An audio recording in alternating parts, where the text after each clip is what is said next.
Dia, turma, sejam todos bem-vindos ao nosso treinamento do Senar. Vocês já ouviram falar sobre o Senar? Se não ouviram, não conhecem, nesses 3 dias de curso vocês irão conhecer um pouquinho sobre o Senar. Antes de eu começar a nossa viagem falando sobre o Senar, vou me apresentar. Sou Vinícius de Souza, sou instrutor do Senar. Minha profissão é professor, sou licenciado em matemática, tenho 13 anos de profissão de professor, faço assessoria jurídica em algumas associações. Meus pais são da agricultura familiar, são agricultores, são produtores, né? E é isso que é importante. E a gente começa a nossa viagem falando sobre o Senar. O que é o Senar? O Serviço Nacional de Aprendizagem Rural, criado pela Lei 8.315, de 23/12/91, é uma entidade de direitos privados para estatal, mantido pela classe patronal rural, vinculada à Confederação da Agricultura Pecuária do Brasil, CNA, e administrado pelo Conselho Deliberativo, integrante do chamado Sistema S. Tem como função cumprir a missão estabelecida pelo seu Conselho Deliberativo, composto por representantes do governo federal e das classes trabalhadoras e patronal rural. Qual é a missão do Senar? É realizar a educação profissional, que é essa que a gente está realizando aqui hoje, a assistência técnica às atividades de promoção social, contribuindo para um cenário de crescimento e desenvolvimento da produção sustentável, da competitividade e de avanço social no campo. Temos aqui a frente de trabalho, que é a educação profissional, assistência técnica, programa social, também educação à distância, né? Então, do entendimento dos sistemas CNA, a FAEB, Senar, os sindicatos produtores. Então, tudo isso faz parte de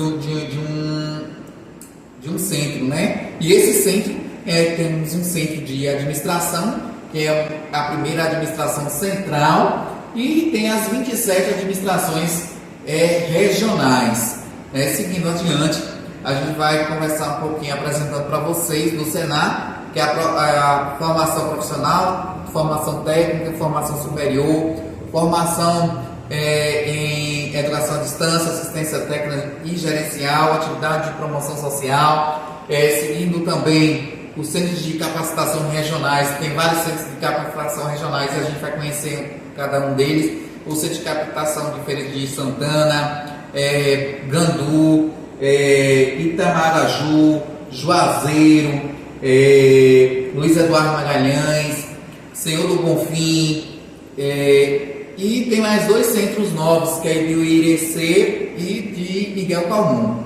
Seguindo adiante, os agentes do Senar, equipe técnica, que são as administrações regionais e a administração central, os instrutores, que somos nós que fazemos treinamento nesses treinamentos profissionais rural, e as atividades de promoção social.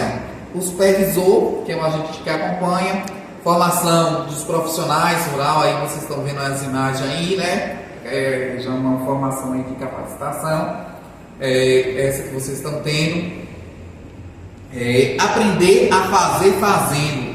O saber fazer é fundamental, baseado em princípios andragógicos. Não há dissociação entre teorias e prática, ambientes reais de trabalho rural. É fazendo que aprende, fazendo aquilo que se deve aprender a fazer. Aristóteles.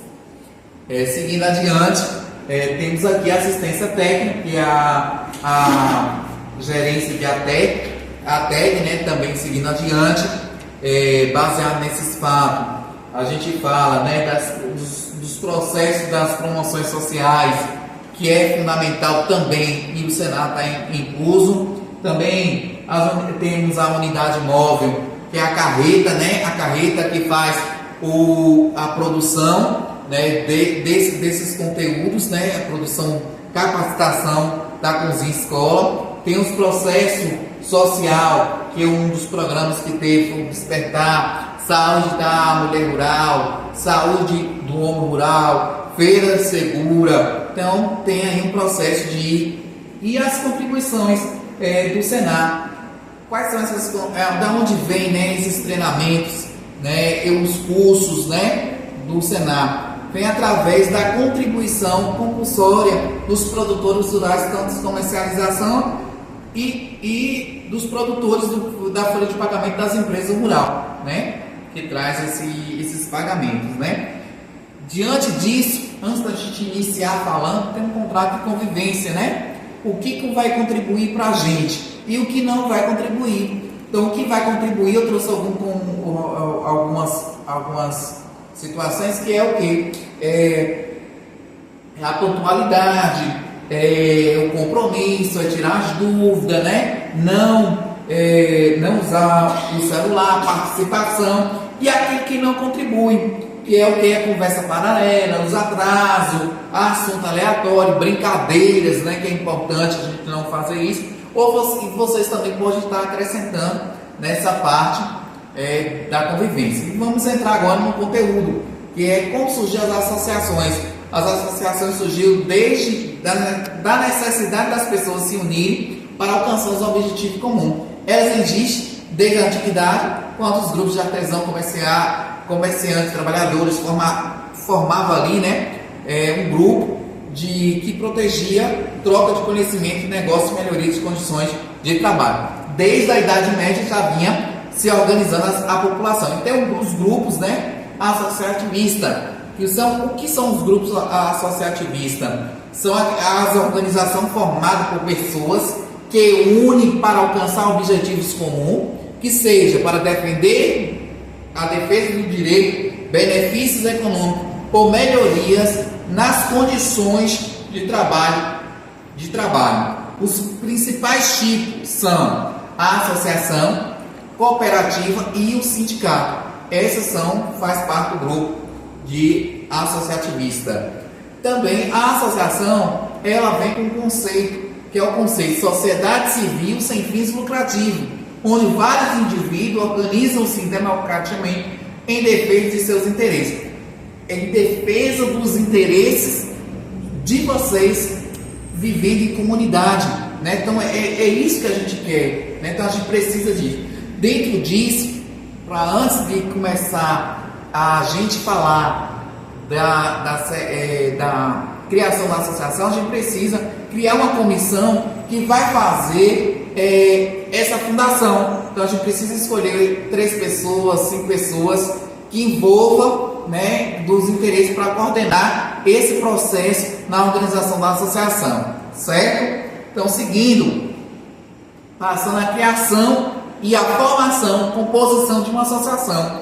Então, para criar uma associação, o que é que deve seguir alguns passos básicos, que é reunião de pessoas com interesse em comum, a Assembleia de Constituição, elaboração do Estatuto e a aprovação desse Estatuto Social, eleição da diretoria, registro em cartório, obtenção de inscrição da Receita Federal, que é o CNPJ, registro na Prefeitura Municipal, alvará de licença de funcionamento. Então, e após tudo isso, precisa ser legalizada, né? Então, precisa ter o caminho da associação constante no nome do CNPJ. Os livros, que são livros de matrícula, o livro de caixa, livro da Assembleia Geral, livro da diretoria, livro do conselho, livro de ato de reuniões do conselho, livro de presença, que são esses livros que vocês possam comprar na papelaria, né? Vocês têm na papelaria, no comércio, né? Para estar trabalhando com essas situações.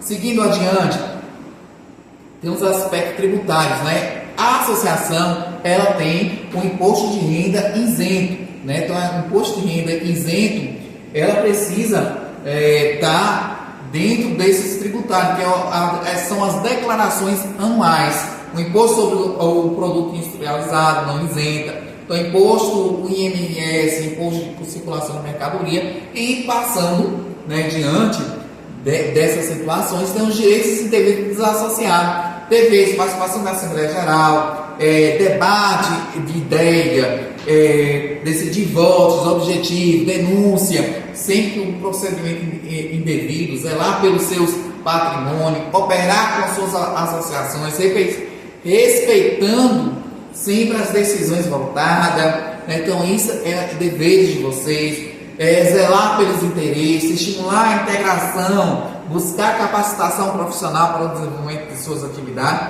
Os direitos, quais são os direitos que eu tenho como associado? Frequentar as reuniões, votar e ser votado, examinar os livros de documentos. Seguindo adiante, a gente tem que respeitar o outro, né? A opinião do outro, convocar a Assembleia Geral, obter antes da realização da Assembleia informações, desligar-se da associação quando lhe vier, ou também cumprir com as taxas de mensalidade. Quais são? Para formar a associação precisa de uma composição, e essa composição é quem? São vocês como membro, que são os associados, depois a Assembleia, depois a Diretoria Executiva, Conselho Fiscal, passando adiante, a gente tem a estrutura, né, como funcionam as associações, que é a Assembleia Geral, que é a base de tudo da associação. Todas as decisões tomadas dentro da Assembleia Geral, depois vem a diretoria e o Conselho Fiscal, que fiscaliza a diretoria, né, apresenta os balanços. A Assembleia Geral, que é o órgão supremo da associação, ele tem poderes para decidir os negócios relativos aos objetivos da sociedade, tomando as relações convenientes ao funcionamento, ao desenvolvimento da defesa da sociedade.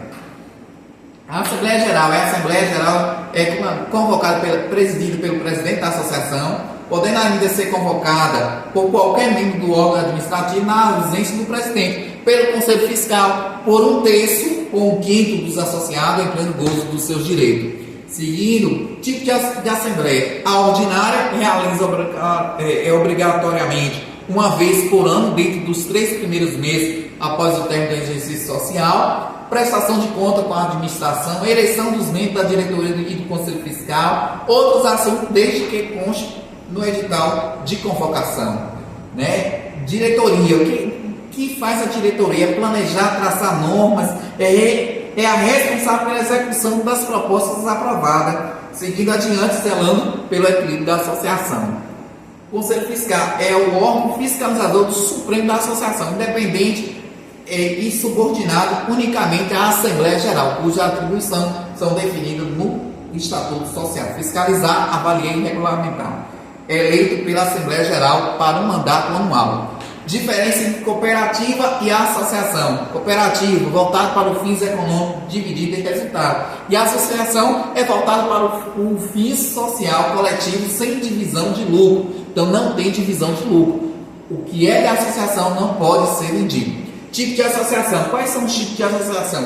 Associação de filantrópicas, associação de moradores, associação de pais e mestres, associação em defesa da vida, associação culturais, desportiva e social e associação comunista.